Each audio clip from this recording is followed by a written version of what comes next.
দেখে নিন দর্শক বন্ধুরা, কতুলপুর বরাকর, আরামবাগ, আসানসোল, জয় মা দুর্গা, রেজিস্ট্রেশন নাম্বার WB41E3658, জয় মা দুর্গা। বাসের নাম আছে স্বপন স্মৃতি, আপনারা একে শুভভক্তি নামেও জেনে থাকবেন। চলুন একটু ভেতরটা দেখিয়ে দিই। ভেতরের বডিতে এটা 2x2 সিট।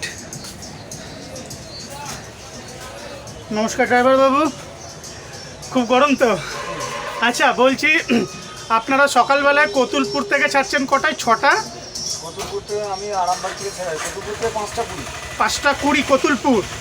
আচ্ছা, আর আরামবাগ থেকে? আরামবাগ থেকে 6টা 5। 6টা 5। আসানসোল ঢুকতে ঢুকতে মোটামুটি 10টা 15। আর বরাকর ঢুকতে ঢুকতে? বরাকর তো যায় না, আসানসোলে যায়। আসানসোলেই লাস্ট, বরাকরটা হচ্ছে না এখন। আচ্ছা, আর এখান থেকে ছাড়ছেন কখন? 2টো 2:30? না, দুটো ওই 20-25-এর মধ্যে। 2টো 20-25। আর মোটামুটি কতুলপুর পৌঁছতে আরামবাগ পৌঁছে আপনার ওই 6টা 40। 6টা 40। আচ্ছা আচ্ছা। BS4 তো এটা? BS4, ঠিক আছে। অসংখ্য ধন্যবাদ আপনাকে। তো দর্শক বন্ধুরা, স্বপন স্মৃতি হচ্ছে বাসের নাম, আগে শুভভক্তি ছিল। খুব ভালো থাকবেন দর্শক বন্ধুরা।